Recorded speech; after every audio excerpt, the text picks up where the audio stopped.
죄를 속한다 그랬습니다. 피가 죄를 속한다. 아시겠어요? 그렇기 때문에 예수님이 죽으실 때는 반드시 피를 흘리는 방법으로 죽으셔야 돼요. 근데 여러분들 사람 죽이는 방법 많이 있죠? 사형시키는 방법 한번 쭉 얘기해 보세요. 전기를 쇼크, 전기 쇼크. 또 좋으세요. 목매달아서 죽일 수도 있어요. 그죠? 그 다음에 총살도 있고 목을 베서 죽이기도 하고. 그죠? 목을 베서 죽이기도 해요. 여러 가지 방법이 있는데 예수님은 어느 방법으로 죽이냐면 피 흘려서 들어가셔야 돼요. 자기가 선택할 수 있는 방법이 아니야. 이게 피 흘려서 죽어야 돼요. 이게 요건입니다. 세 번째는 뭐냐? 세 번째는 나무에 달려서 죽으셔야 돼요. 나무에 달려서. 뭐 까다롭습니다. 돌아가시는 게. 나무에 달려서 돌아가셔야 돼요. 왜 그러냐? 구약에 뭐라고 그랬냐면 자, 나무에 달린 자마다 저주 아래 있다고 그랬어요. 자, 신명기 21장 23절입니다. 신명기 21장 23절. 신명기 21장 23절.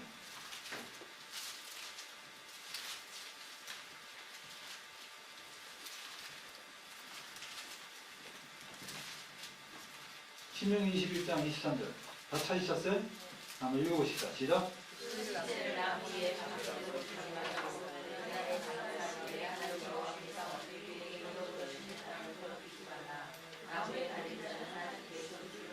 거기서 뭐라 했어요? 나무에 달린 자는 하나님께 저주를 받았습니다. 다시 말하면 인류의 죄를 대신해서 저주를 받으려면요, 그가 어디에 매달려서 죽어야 되냐? 그게 하나의 상징적인 거죠. 나무에 달려서 죽어야 됩니다.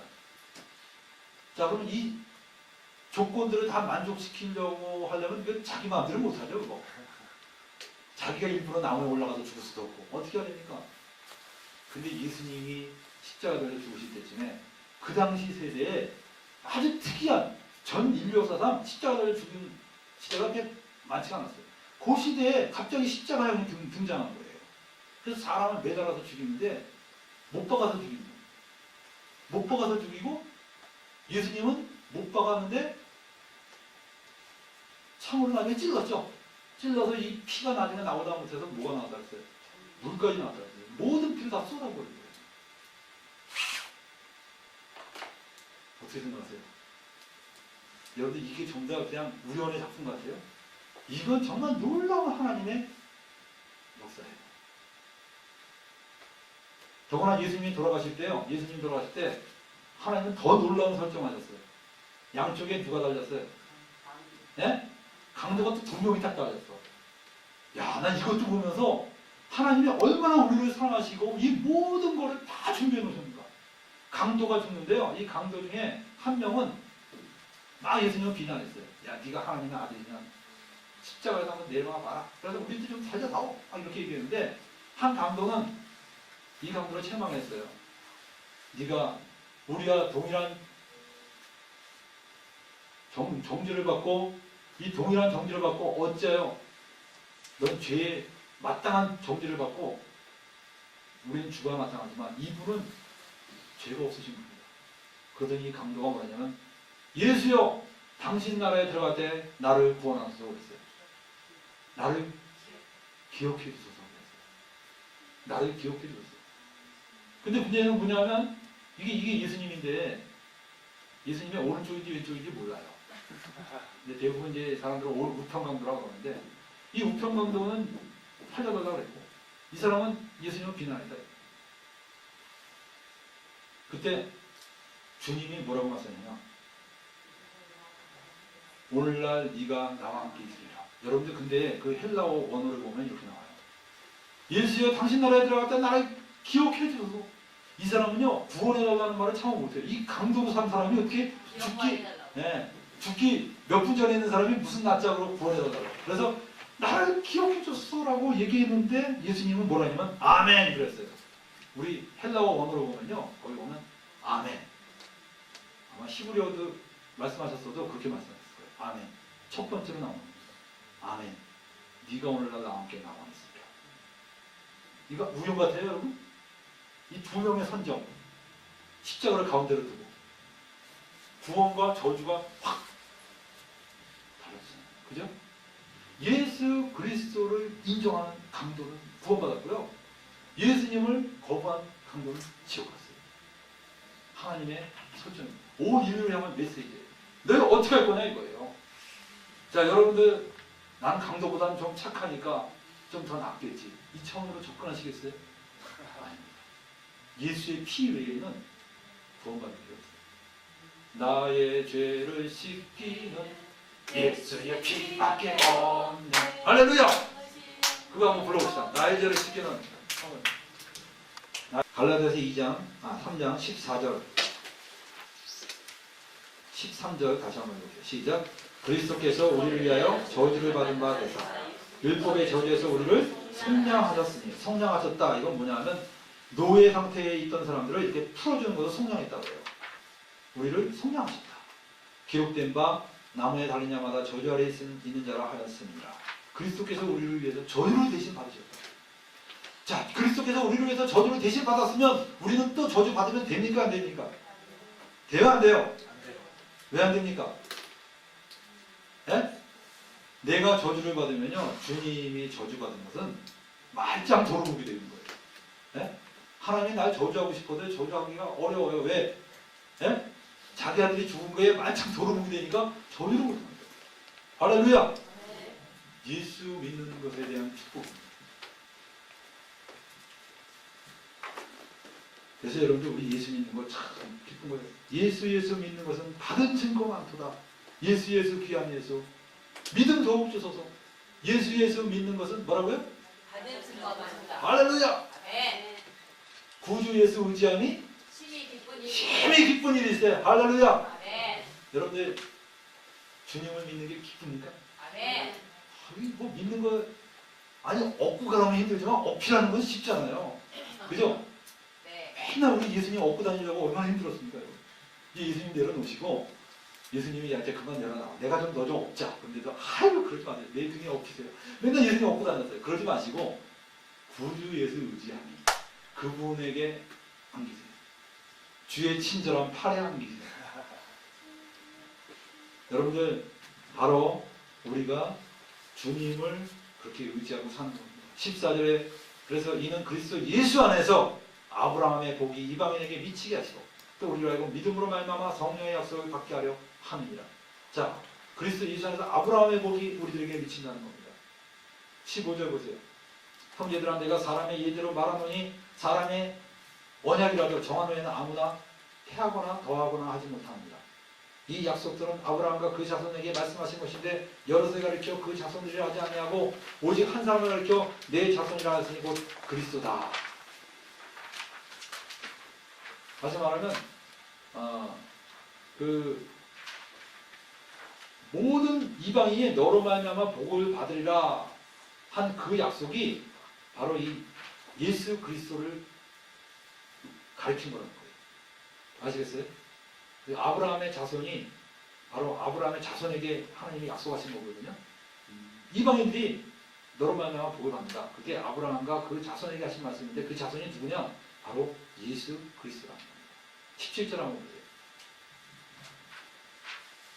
내가 이것을 말하노니 하나님께서 미리 정하신 언약을 430년 후에 생긴 율법이 폐기하지 못하고 그 약속을 헛되게 하지 못하리라. 율법은 언제 생겼어요? 율법은 언제 생겼죠? 아브라함 이후에 몇 년 후에 생겼어요? 430년 후에 율법이 생겼다고 했어요. 따라서 율법은 그 출발점이 있죠. 아브라함 이후 430년 후에 율법이 생겼고 그 율법이 생겼다 할지라도 절대 그 아브라함에게 하신 약속을 폐기시키지 못했다는 거예요. 그 약속이 더 먼저입니다. 우선입니다. 선약입니다.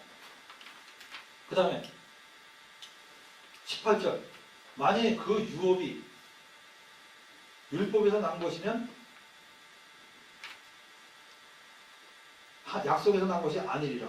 그러나 하나님이 약속으로 말미암아 아브라함에게 주신 것이다. 하나님이 어떤 걸 말씀하시냐면 하나님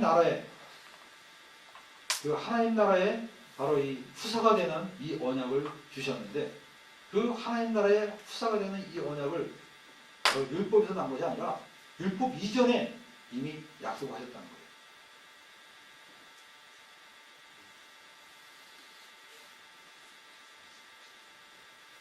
그래서 만약 그 유업이 율법에서 난 것이면 약속에서 난 것이 아니라 그러나 하나님이 약속으로 말미암아 아브라함에 주신 것이라. 19절에 한 것을 시작. 그런즉 율법은 무엇이냐? 법법함으로 더하여진 것이다. 천사들을 통하여 한 중보자의 손으로 베푸신 것인데 약속하신 자손이 오시기까지 있을 것이다. 율법은 언제까지 있을 거라고요? 약속하신 자손이 오실 때까지 있다. 자, 아브라함 이후 430년이 흘러서 율법이 주어졌어요. 율법이 주어지고 그 율법은 언제까지 있을 것이다? 약속하신 자손이 오면 끝나는 거예요. 약속하신 자손이 올 때까지 있으리라. 약속하신 자손이 올 때까지 있으리라. 근데 여기에서 여러분들 마음속에 예수님의 말씀이 생각날 겁니다. 예수님이 마태복음 5장에 보면 마태복음 5장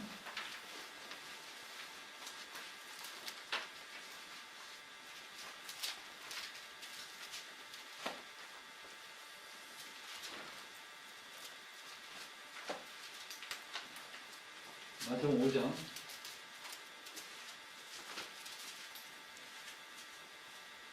17절 18절 한번 보세요.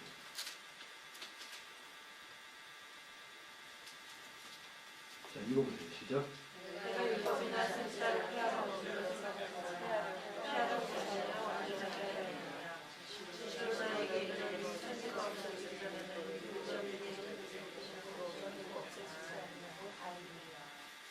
예.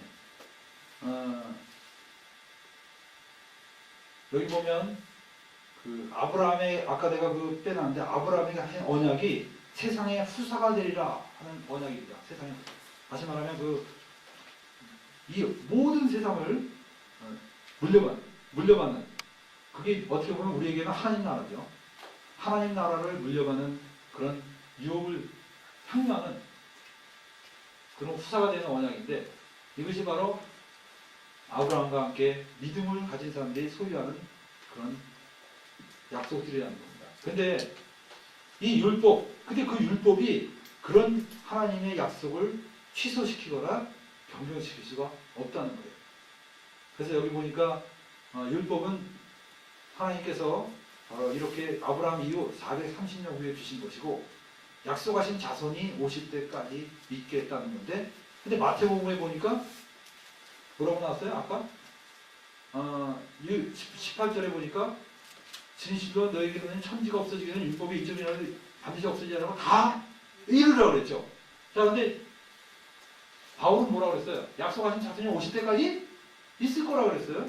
근데 하나님, 예수님은 세상 끝날까지 있을 거라는 거예요. 자, 이걸 어떻게 조화시키죠? 자, 여러분들 제가 아까 말했죠. 복음을 설명할 때 무엇을 중심으로 설명하라고요? 바울의 복음을 중심으로 설명해요. 왜냐하면 바울의 사상이 아니라고 했어요. 그게 예수님이 말씀하신 거예요. 이것도 예수님이 말씀하신 거예요. 근데 자꾸 사람들은 바울과 예수님이 충돌하네 이런 어리석은 말을 해요. 바울과 예수님이 충돌하는 게 아니라 이 예수님이 말씀하신 건데 그럼 이 앞에 예수님이 말씀하신 걸 어떻게 조화시키느냐. 이게 주입니다. 이게 주고 이게 부예요. 절대로 여러분들 이걸 주라고 하면 안 됩니다. 이게 주예요. 이걸 통해서 이걸 봐야 돼요. 이 말씀의 의미는 다른 의미를 갖고 있다는 거예요. 다시 말하면 주님은 율법을 폐하러 온 게 아니라 완성케 하라는데 그 완성의 의미는 율법이 600가지인데 예수님이 한 300가지 더해갖고 400가지 더해갖고 1000가지 딱 만들어갖고 드디어 완성됐다. 이 차원이 아니라 새로운 차원의 시대가 열릴 것을 주님이 말씀하시는 겁니다. 그래도 율법은 약속하신 자손이 아닌 다른 사람에게는 영원히 계속되는 거예요. 그 사람은 계속 저주 아래에 있을 수밖에 없는 사람입니다. 자, 여기 보니까 자,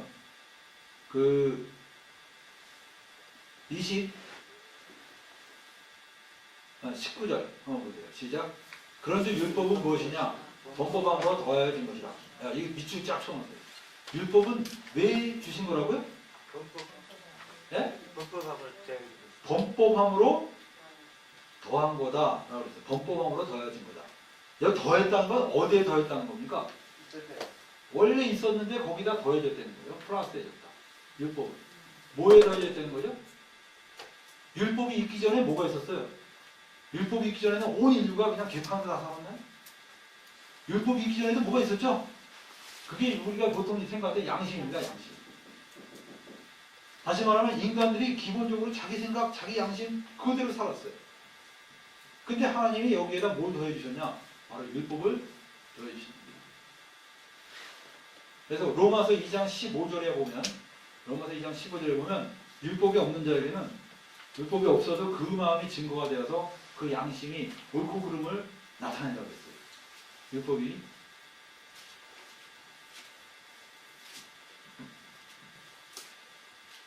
그래서 인간들이 이런 삶을 살았을 때 하나님이 율법을 더해 주셨어요.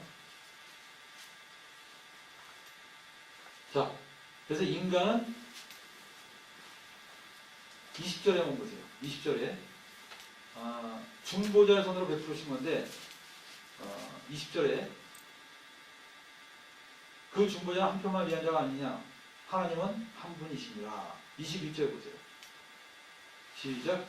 그러면 율법이 하나님의 약속들과 반대되는 것이냐? 결코 그럴 수 없느니라. 만일 능히 살지 않은 율법을 지었다면 너희가 반드시 율법으로 말미암았으리라.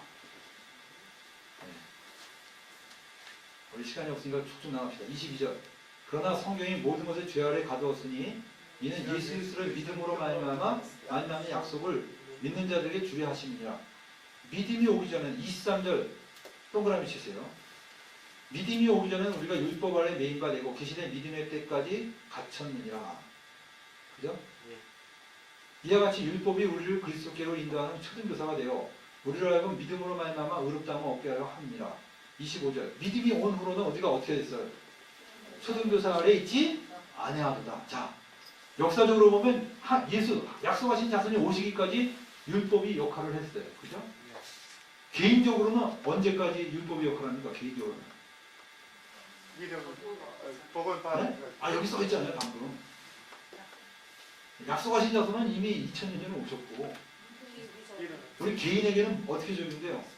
믿음이 온 후로는 우리가 더 이상 초등교사 아래 있지 않다고 그랬어요. 그러니까 크리스찬들은 더 이상 초등교사, 그 율법이 우리 삶의 규범이 아니라는 겁니다. 믿음이 온 후로는 더 이상 우리 초등교사 아래 있지 않다. 근데 율법이 하는 역할이 뭐예요? 자, 율법이 하는 역할 여기서 두 가지가 나옵니다. 하나는 뭐냐? 범법함으로 인하여 더한 것이다. 범법함으로 인하여 더한 것이다. 다시 말하면 인간들이 죄를 지니까 그 죄가 무엇인지 더 보여주기 위해서 율법을 지었다는 거예요. 두 번째는 뭐예요? 율법이 우리를 그리스도께로 인도하는 초등교사 역할을 했다는 거예요. 초등교사. 우리 옛날 성경에는 모방 선생으로 나왔는데 요즘 개혁 성경에는 초등교사가 나옵니다. 다시 말하면 율법이 우리를 그리스도께로 인도하는 역할을 했다는 거예요. 왜냐? 넌 죄인이라는 걸 보여줘갖고 너 살 수 있는 길이 없다. 그러면 내가 살 수 있는 길이 뭡니까? 또 예수 믿는 것밖에 없다. 그 율법이 그 역할을 해줬다는 거예요. 아시겠어요? 그래서 율법이 초등교사가 되어서 우리를 누구에게로 인도했다고요? 예? 그리스도에게로 인도했다는 겁니다. 그래서 이제 믿음이 온 후로는 이제 더 이상 초등교사 아래 있지 않는 거예요. 그래서 초등교사 아래 있지 않는 사람이 초등교사 아래 있는 것처럼 뭐 맨날 뭐 따지고 뭐 엉뚱한 걸로 신앙생활에 기준으로 삼고 말이에요.